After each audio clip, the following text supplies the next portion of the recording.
Assalamualaikum warahmatullahi wabarakatuh. Selamat datang di Lab Fisika Dasar.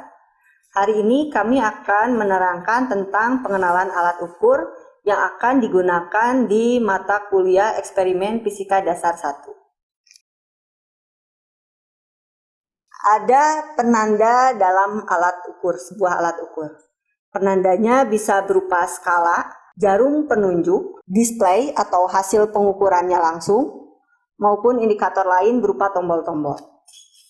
Ada karakteristik yang harus dimiliki oleh sebuah alat ukur. Di antaranya ketelitian, ketepatan, sensitivitas, resolusi, serta kesalahan. Kita harus melihat semua aspek itu. Untuk ketelitian, sebuah alat ukur harus mendekati nilai sebenarnya ketika kita mengukur suatu bahan atau suatu model yang akan kita ukur. Ketika kita melakukan pemodelan atau kita melakukan pengukuran, mungkin kita melakukan secara berulang. Nah, ketika kita melakukan secara berulang, pengulangan dari hasil pengukuran itu diharapkan mendekati satu sama lain. Jadi jangan sampai penyimpangannya jauh. Nah, karena itu sensitivitas dari sebuah alat itu harus sangat sensitif atau besar sensitivitasnya.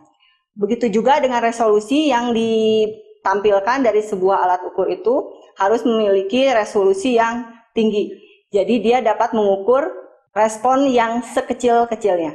Agar semuanya bisa terukur dengan baik, maka kesalahan ketika kita menghitung nanti di akhir kesalahan dari hasil pengukuran itu akan menjadi kecil atau errornya kecil. Contoh-contoh alat ukur, ini kita bisa lihat di depan, ini ada alat ukur, beberapa alat ukur. Ini ada termometer, ini kita gunakan termometer analog. Ada juga mikrometer skrup, ada jangka sorong, ada stopwatch yang analog, serta dinamometer. Selain itu juga ada stopwatch yang digital. Ada yang dinamakan hidrometer. Ada neraca digital serta neraca analog. Ini neraca di sini ada dua neraca yang bisa digunakan. Ada neraca 4 lengan, yang ini neraca 4 lengan, 1, 2, 3, 4. Atau ada neraca 3 lengan, 1, 2, 3. Alat untuk mengukur dimensi panjang bisa menggunakan rowometer, penggaris, mikrometer skrup, atau jangka sorong. Tapi kesemua alat itu tergantung dari bagaimana atau berapa panjang yang akan kita ukur. Untuk rowometer, biasanya kalau kita mau mengukur lebih dari 100 cm, maka kita gunakan rowometer. Tapi kalau kurang dari 100 cm, maka kita gunakan meteran biasa saja. Tapi kalau kita mau mengukur kurang dari 20 cm dan ingin mengukur secara akurat, maka kita gunakan jangka sorong. Ini jangka sorong. Kalau kita ingin mengukur yang lebih teliti lagi, tapi yang diukur itu hanya sampai 3 cm, maka kita gunakan mikrometer skrup, karena mikrometer skrup bisa mengukur sampai ketelitian 0,01 mm. Kita akan masuk ke jangka sorong yang nanti akan banyak digunakan di percobaan eksperimen fisika dasar 1 ini. Jangka sorong ini ada beberapa bagian, ada yang dinamakan dengan rahang dalam. Ini yang rahang dalam itu yang ini. Yang ini rahang dalam. Ada juga rahang luar. Ini yang bawah ini rahang luar. Pengunci, ini penguncinya. Skala utama, ini skala utama. Ini adalah skala utama. Ada skala utama dalam satuan sentimeter atau dalam satuan inci. Tapi biasanya kita menggunakan dalam satuan sentimeter. Terus ada skala nonius, skala terkecilnya. Ini skala yang kalau bisa dilihat, ini skala yang kecil-kecil yang bisa digeser-geser, ini adalah skala noniusnya. Yang di sini. Dan ada tangkai pengukur kedalaman. Untuk mengukur ketinggian ataupun diameter luar, kita menggunakan rahang bawah. Sedangkan untuk mengukur diameter dalam, kita gunakan rahang atas. Jika kita ingin mengukur kedalaman dari suatu benda, maka kita gunakan tungkai kedalaman ini. Ada standar operasi prosedur sebelum jangka sorong digunakan. Pertama, kita harus mengkalibrasi dulu jangka sorong bertujuan untuk meminimalisasi kesalahan dalam pengukuran. Sebelum digunakan, amatilah alat ukur jangka sorong, apakah angka sorong itu terkalibrasi dengan benar dengan cara merapatkan jangka sorong ini dengan rahang atas dan rahang bawahnya berhimpit. Terus longgarkan baut yang ada di nonius ini. Tepatkan apakah dia berada di skala 0. Lalu kencangkan kembali. Setelah itu maka alat bisa digunakan. Kita akan masuk ke latihan untuk menggunakan jangka sorong. Kita lihat jangka sorong yang ada, kira-kira berapa skala terkecil dari jangka sorong tersebut. Untuk mengetahui skala terkecil dari jangka sorong, kita harus lihat kira-kira jangka sorong itu berada di titik noniusnya. Berapa sih skala nonius yang terkecil di sana? Nah, kalau dilihat dari skala nonius yang ada di jangka sorong yang ada di tampilan, ini skala noniusnya di 0,05 mm. Nah, kita akan berlanjut ke latihan yang kedua. Jika hasil pengukuran jangka sorong itu terlihat pada tampilan di depan, maka berapa hasil pengukurannya? Kita lihat skala 0 di nonius itu menunjukkan di angka berapa. Kalau kita lihat, angka nonius itu tidak sampai ke di skala utamanya tidak sampai di 1. Kalau kita lihat itu hanya sampai di 0,3. Maka kita tuliskan skala utamanya 0,3 cm. Nah, kita akan lihat kira-kira mana skala yang berhimpit antara skala utama dengan skala nonius itu. Kalau kita lihat skala utama dan skala nonius yang berhimpit itu di 0,064. Maka kita jumlahkan 0,3 ditambah dengan 0,064 cm. Selain dari standar operasional sebelum alat itu digunakan, ada juga standar operasional setelah alat itu digunakan atau pasca digunakan. Maka setelah selesai digunakan, alat ukur jangka sorong ini, lepaskan alatnya atau benda yang tadi kita ukur dengan membuka penguncinya. Setelah itu kita tutup rahangnya, satukan rahang atas dan rahang bawahnya. Kita masukkan kembali ke dalam wadahnya. Ini ada wadahnya. Kita masukkan kembali ke dalam wadahnya dan disimpan agar tidak hilang ataupun tidak rusak dan dapat digunakan untuk percobaan selanjutnya. Sekarang kita beralih ke alat ukur mikrometer skrup. Ini alat ukur mikrometer skrup. Di alat ukur mikrometer skrup ini ada beberapa bagian, yaitu ada poros tetap, ini yang dikatakan poros tetap, ada poros geser, ini yang bergeser, yang bisa digeser-geser, ada pengunci, ini penguncinya, ini penguncinya, ini tetap bergeser-geser, ini poros pengunci, ada skala utama ini ada di sini yang skala utama, ini skala utama, skala nonius, skala yang ikut berputar, ini skala nonius, serta pemutar, di sini pemutarnya. Ada standar operasional sebelum menggunakan alat ukur mikrometer skrup ini. Itu bersihkan alat ukur dengan benar, ya sampai alat ukur yang kita gunakan ada kotoran atau sisa-sisa pengukuran sebelumnya, serta lihat alat atau benda yang akan diukur apakah dalam posisi masih baik atau tidak. Ya, kita latihan untuk mengukur dengan menggunakan mikrometer skrup. Dari hasil pengukuran terlihat hasil di tampilannya. Kita lihat dari hasil tampilannya, di skala utama menunjukkan angka 5, artinya 5 mili. Di skala utama angka 5 itu, kita lihat kalau kita lihat lagi, dari 0 sampai ke skala utama yang 1 itu ada 4 garis atau ada 4 skala. Berarti satu skala kecilnya itu adalah 0,25 mili. Karena 0,25 mili, kalau kita lihat di hasil pengukurannya, tadi kan 5 mili. 5 mili kita lihat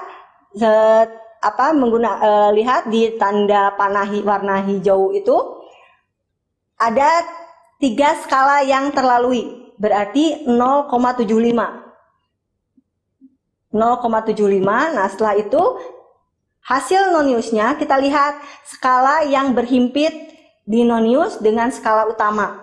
Yang berhimpit di nonius dengan skala utama itu 7, artinya 0,07 mili.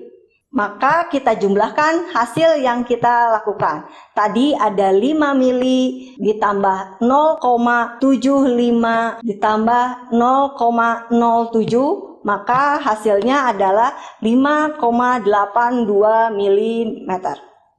Kita berlanjut ke latihan selanjutnya dengan menggunakan micrometerscope. Terlihat pada tampilan bahwa skala utama itu menunjukkan angka 3. Skala kecil di skala utamanya tidak melebihi, jadi hanya angka 3 saja. Jadi kita lihat di noniusnya. Sekarang di noniusnya yang berhimpit dengan skala utama itu berapa? 15. Maka 3 mili kita tambahkan dengan 0,15 mili. Jadi hasilnya 3,15 mm. Setelah kita menggunakan micrometerscope ini, maka untuk operasional penggunaannya, kita lepaskan bahannya yang tadi kita ukur. Kita kembalikan micrometerscope itu dengan memutar sampai kedua katupnya ini berhubung. Dan kita masukkan lagi ke dalam wadahnya agar tidak rusak dan tidak hilang. Sekarang kita beralih ke stopwatch. Alat ukur yang digunakan itu biasanya stopwatch yang digital, tapi kalau yang namanya digital maka kita akan melihat nilai yang tertera pada skala atau pada tampilan layarnya. Jika kita menggunakan stopwatch yang analog, maka kita harus melihat skala-skala hasil pengukurannya. Stopwatch analog ini ada beberapa bagian, yaitu tombol start dan stop, jarum penunjuk, tombol kalibrasi, skala pengukuran dengan satuan menit, skala pengukuran dengan satuan detik. Kita akan latihan dengan menggunakan stopwatch analog. Berapa hasil pengukurannya untuk tampilan seperti ini? Maka kita lihat untuk skala 0 sampai 30 di lingkaran kecil pada stopwatch ini menunjukkan menit. Sedangkan skala yang besar dari 0 sampai 60 itu merupakan detik. Kalau kita lihat menitnya itu tidak sampai 1 menit. Jadi kita lihat jarum penunjuk pada detik menunjukkan bahwa skala itu 49,4 detik. Kita latihan lagi dengan menggunakan stopwatch analog. Berapa hasil tampilannya? Jika kita lihat di skala menitnya itu menunjukkan angka 2, berarti 2 menit. Kita lihat lagi, jarum penunjuk di skala detik menunjukkan 47 detik. Maka kita tampilkan hasilnya adalah 2 menit 47 detik. Kita beralih ke pengukuran alat ukur lain, yaitu hidrometer. Ini alat ukur hidrometer. Di dalam alat ukur hidrometer ini bagiannya apa saja? Pasti ada skala dan batangnya di sini. Ada beban, di sini bebannya berupa timah serta ada merkurinya juga, agar alat ukur ini bisa mengapung dan kita bisa mengukur massa jenis atau kepadatan dari suatu cairan. Kita akan latihan bagaimana mengukur alat hidrometer ini untuk mengukur kepadatan suatu cairan. Kita masukkan alat hidrometernya dan kita ukur. Kira-kira permukaan dari suatu cairan ini menunjukkan di skala berapa. Sebagai contoh kita lihat kira-kira dari hasil pembacaan alat ini menunjukkan berapa. Kalau kita lihat di sana ada skala 20 sampai 25 dan permukaan itu berada di mendekati 22. Maka kita katakan penulisannya 22 hasilnya dan skala terkecilnya itu 0,5 yang sejajar dengan skala itu, maka kita jumlahkan 0,5, 22 ditambah 0,5 yaitu 22,5. Untuk satuannya, kita harus lihat satuan yang digunakan pada setiap alat ukur. Kalau di sini satuannya untuk alat yang saya pegang, ini satuannya di gram per sentimeter kubik. Selanjutnya alat ukur yang digunakan yaitu termometer. Ini alat ukur termometer. Alat ukur termometer itu ada alat ukur termometer fluida maupun digital.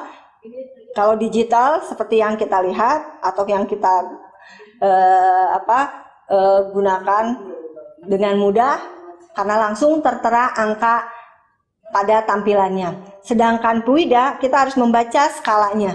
Ada yang menggunakan fluidanya itu merkuri atau air raksa. Biasanya kalau yang merkuri diberi warna merah. Kalau air raksa itu warnanya silver. Nah, seperti itu. Selanjutnya kita akan memperkenalkan alat ukur untuk mengetahui massa. Ada yang disebut dengan timbangan digital, berarti ada tampilannya. Atau analog yang kita gunakan, maka kita harus menghitung. Di sini ada neraca 4 lengan atau biasanya disebut dengan neraca 311 gram. Kenapa 311? Karena maksimum dari gram yang akan kita hasilkan itu tidak boleh lebih dari 311 gram. Jadi kalau benda yang kita ukur masanya lebih dari 311 gram, kita tidak bisa menggunakan neraca 4 lengan ini. Ada juga neraca 3 lengan. Neraca 3 lengan ini jika benda atau beban yang akan kita ukur masanya melebihi dari 311 gram, maka kita menggunakan 3 lengan. Kenapa? Karena dari neraca ini kita bisa menggunakan tambahan beban yang 1 kilo atau yang setengah kilo atau 500 gram. Kita beralih ke alat ukur yang lain yaitu neraca pegas. Ada beberapa bagian di neraca pegas, yaitu ada skala, ada pegas di dalamnya, ada batang, serta ada pengait. Untuk mengukurnya, kita kaitkan suatu benda di pengait tersebut, maka kita bisa membaca hasil dari pengukuran neraca pegas ini. Ada beberapa bagian di sebuah neraca. Kita lihat di neraca itu ada anak beban, ada knob kalibrasi, ada titik nol kalibrasi, ada pointer untuk kalibrasinya, ada cawan beban, ada kaki neraca, serta lengan neraca. Kita lihat contoh untuk mengukur dengan menggunakan neraca 4 lengan. Jika tampilannya akan seperti ini, berapa hasilnya? Maka kita lihat skala terbesar atau anak beban menunjukkan angka 100, yang kecilnya menunjukkan angka 80, ada yang menunjukkan 4, dan yang skala yang terkecilnya menunjukkan 0,61. Maka kita jumlahkan seluruhnya. Jika kita jumlahkan seluruhnya, maka hasilnya 164,61 gram. Sekarang kita akan beralih ke alat ukur yang lain yaitu audio generator. Dari audio generator ini ada skala, ini skala utamanya yang bisa diputar-putar. Tapi di sini ada range pengaliannya. Bila ada kita tekan yang 1 kali berarti hasil dari skala utama itu kali 1. Kalau 10 berarti kali 10, 100, 1 kilo ataupun 10 kilo. Itu bagaimana kita mengukur ketika percobaannya. Jadi hasilnya, contoh kita lakukan di sini, maka kita lihat ini 0, ini 10, sampai sini 15, maka kita lihat skalanya ada di 12. Jika hasil dari radiogenerator itu kita kalikan dengan 10 terlihat ada hasilnya, maka 12 dikali dengan 10. Ya, alhamdulillahirrahmanirrahim. Perkuliahan hari ini sudah selesai mengenai pengenalan alat. Semoga mahasiswa dapat melakukan praktikum dengan baik saat nanti di laboratorium dan menggunakan alat sebijak-bijaknya serta semaksimal mungkin sehingga hasil yang diperoleh dapat maksimal. Sampai jumpa di lab fisika dasar untuk mata kuliah eksperimen fisika dasar 1.